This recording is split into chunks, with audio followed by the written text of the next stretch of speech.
Halo, assalamualaikum warahmatullahi wabarakatuh. Selamat pagi ya teman-teman semuanya di channel DeFry. Hari ini saya mau melihat Nano VNE. Jadi Nano VNE itu adalah sebuah alat untuk analizer antena, dan sebenarnya sih alat ini udah lama ya ada, dan itu boomingnya itu tahun 2017 itu udah banyak yang menggunakan Nano VNE. Dan saya sendiri sih waktu itu beli Nano VNE karena dari teman-teman Orari ya, ada Om Winanto, Om Angga, sama Om Cuya. Itu sempat ngasih tahu bahwa ada produk baru Nano VNE yang harganya lebih murah dibandingin tahun-tahun sebelumnya. Jadi kalau nggak salah 2018 ya atau 2017 tuh harganya itu Nano VNE yang dijual di Shopee. Jadi waktu itu masih belinya impor dari China. Itu harganya sekitar 500 ribuan gitu ya. Ada yang 520, ada yang 560 ya, ada yang 600 waktu itu. Jadi masih murah banget. Dan kita akhirnya order melalui Shopee. Jadi Om Faiz datang duluan tuh, dan dia sempat mereview, bagus reviewnya itu mengenai setting Nano VNE dan juga unboxingnya. Dan kalau punya saya sendiri itu baru datang 1 minggu setelahnya. Saya juga sempat bikin videonya untuk unboxingnya, dan juga bikin satu video untuk kalibrasi. Kalau settingan sih kayaknya lengkap udah dipunyanya Om Fayas waktu itu, jadi saya nggak bikin.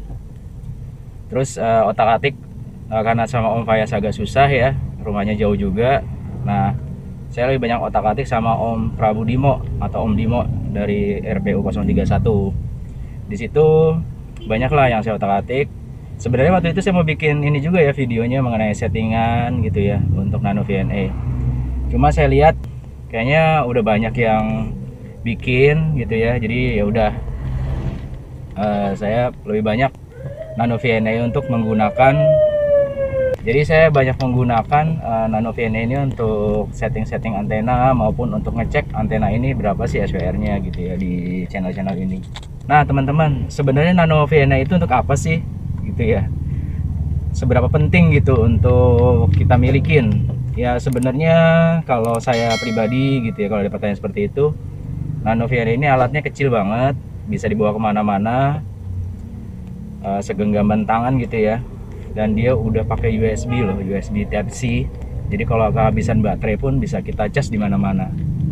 Nah karena alatnya kecil, beda dengan analyzer lain ya seperti Rig Expert yang memang harganya kita tahu itu harganya luar biasa mahal, kisaran hampir ada yang dari 5 sampai 10 juta, bahkan saya pernah dengar ada yang harganya sampai 20 juta untuk yang Rig Expert ya. Jadi kalau kita bandingkan sama Nano VNE yang harganya cuma 500-600, ya ini barang murah banget ya buat analizer antena. Penggunaannya nggak susah, terus juga dia secara fungsi ini kalau kita bandingin sama Rig Expert tentunya nggak bisa terlalu deket ya, nggak bisa dibandingin head to head karena memang dari harganya jauh banget. Tetapi secara fungsi untuk pengukuran SWR, pengukuran home-nya antena ya, berapa 50 ohm atau berapa, karena kan antena itu rata-rata di 50 ohm itu udah sangat luar biasa gitu teman-teman ya. Jadi Nano VNE kecil, murah, ya dia juga akurat ya, akurat menurut versi Nano VNE. Dan pernah juga di sebuah YouTube itu ya, saya channel mana saya agak lupa, itu pernah dibandingkan dengan yang Rig Expert tipe berapa gitu ya, itu nggak terlalu jauh bedanya gitu. Jadi menurut saya Nano VNE ini bisa dimilikin oleh teman-teman gitu ya. Ya harganya nggak mahal-mahal amat. Terus saya karena sekarang tahun 2022 ini sampai sekarang masih awet baterainya gitu ya. Bahkan ini barang udah sering dipinjem-pinjem kemana-mana ya, selama nggak jatuh sih ya. Ya masih awet alhamdulillah gitu ya.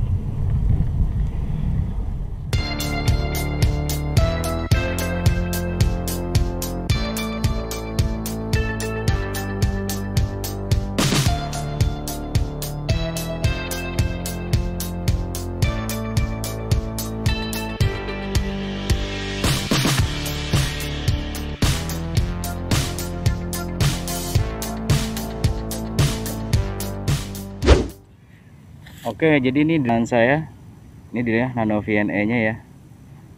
Waktu beli ya dapatnya kotaknya seperti ini gitu ya.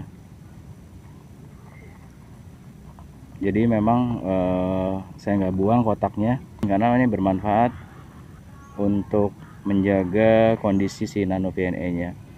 Jadi waktu saya beli itu harganya masih 550 ribuan, dan waktu itu Nano VNE ini, jadi sebenarnya Nano VNE itu bukan barang baru, udah barang lama gitu ya.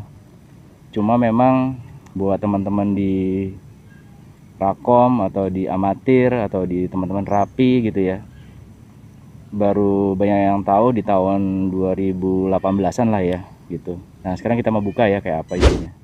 Nah ini semuanya ini ada beberapa paketan.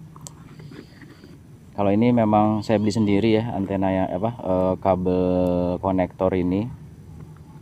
Nah ini buat touch buat ininya ya. Nah ini barangnya nih Nano VNE.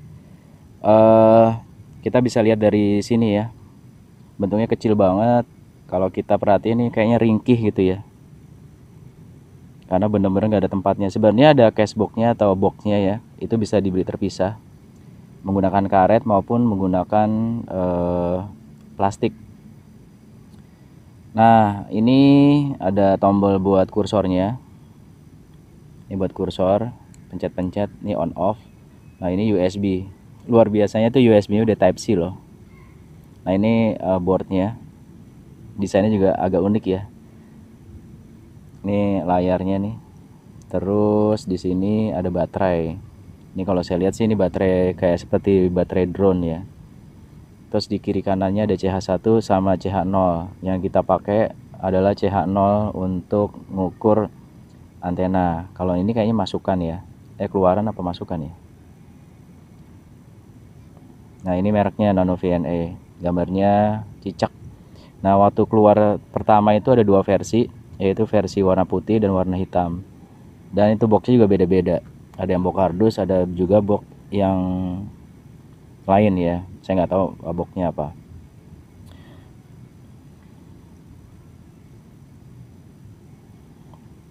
Unik sekali ya bentuknya. Dan ini sudah touchscreen gitu ya. Sudah touchscreen, tapi touchscreennya itu masih touchscreen yang menggunakan ini ya, tool ya, gitu ya. Kita dapat kabel 2. Dan ini yang kecil-kecil ini jangan dibuang ya, karena ini untuk kabel yang 3 ini untuk apa namanya tuh, kalibrasi. Jadi ini kalibrasinya pakai, jadi untuk kalibrasi kita menggunakan 3 konektor ini.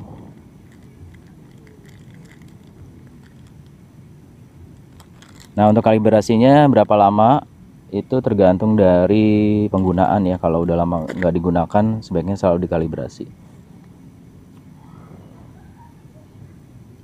Oke kita nyalain ya.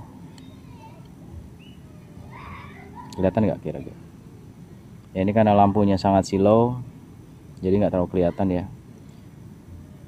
Jadi poinnya sih gini ya teman-teman, di Nano VNE ini saya banyak gunakan untuk mengukur SWR sebuah antena, karena di dalam grafiknya ini di Nano VNE, grafiknya itu sangat grafiknya itu sangat informatif banget ya.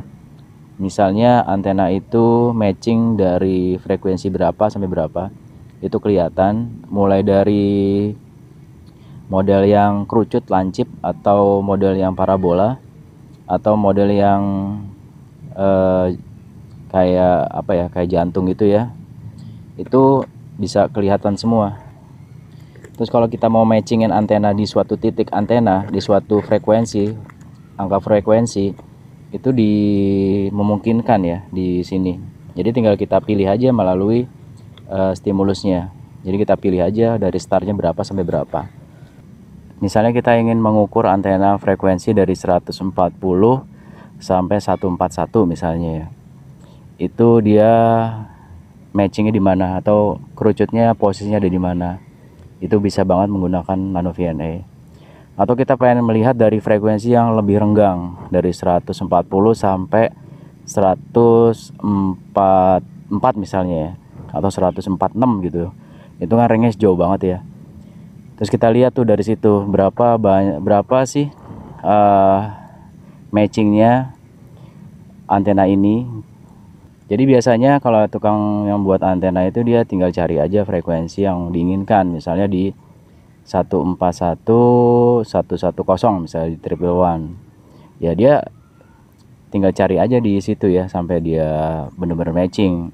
Entah lilitannya dia perbaikin atau di tunes ya, atau lain-lain lah sampai dia dapat di 141 110 gitu ya teman-teman. Nah kalau saya sendiri sih, karena saya hanya sebagai hobi aja ya, kadang-kadang saya memanfaatkan Nano VNA ini untuk mengukur antena yang saya baru beli, berapa sih matchingnya. Nah setiap antena yang dijual di pasaran itu enggak semuanya dia pas di ukuran 144. Bahkan ada yang berbeda ya teman-teman. Jadi dari pengalaman saya sendiri, walaupun ditulis 144, 43 berapa gitu ya untuk yang UHF-nya, tapi ternyata beda-beda gitu ya. Nah, untuk mendalami Nano VNA saya sudah bikin videonya di sebelumnya. Kalau untuk settingnya saya belum tahu apakah pernah apa belum ya. Tetapi nanti kalau memang belum, nanti saya coba buat videonya, karena memang ternyata yang menanyakan masalah Nano VNA ini lumayan banyak juga ya teman-teman ya. Dan ternyata juga baru banyak teman-teman yang menyenangi dunia Rakom dan mereka butuh Nano VNA. Oke teman-teman, demikian ya video saya. Memang tidak terlalu banyak teknisnya, lebih banyak ngobrolnya atau ngevlognya. Tetapi saya sih berharap teman-teman jadi paham, karena kalau kita ngomongin teknis terus lama-lama bosan juga ya, ngomongin cara-caranya segala macam. Sebenarnya cara-caranya itu di video luar negeri juga banyak ya. Ya mungkin kalau nanti ada kesempatan waktu saya bisa bikinin juga sih ya. Sebenarnya nggak terlalu susah sih setting-setting Nano VNA, cara penggunaan dan lain-lain. Yang terpenting itu sebenarnya di Nano VNA adalah bisa menggunakan fungsi SWR gitu ya, sama hambatan home-nya berapa. Karena penting banget, karena rata-rata di apa tuh namanya di dunia breaker, antena yang digunakan itu kan, atau kabel yang digunakan itu adalah 50 ohm gitu ya. Nah kalau misalnya antenanya misalnya lebih 60 ohm atau malah 40 ohm, itu nggak bagus ya buat perangkat kita. Jadi usahakan di 50 ohm. Dan biasanya sih nggak pas ya, biasanya di 49 48 itu juga udah bagus. Nah kalau kelebihan malah kurang bagus sih kalau menurut saya ya. Di 48 49, bahkan saya pernah dapat di 47, itu hasilnya juga bagus sih teman-teman ya gitu. Oh ya demikian ya teman-teman video kali ini tentang Nano VNA, mudah-mudahan berguna. Silahkan komen di sini ya, kira-kira kita mau bahas apa mengenai Nano VNA ini gitu. Biar lebih informatif informasinya, saya tunggu komentar dari teman-teman semua. Ataupun teman-teman punya pengalaman tentang Nano VNA, silahkan bahas di sini juga ya. Mudah-mudahan apa yang disampaikan berguna dan bermanfaat buat kita semua, khususnya breaker-breaker yang memang menyenangi dunia radio komunikasi. Sampai jumpa. Assalamualaikum warahmatullahi wabarakatuh.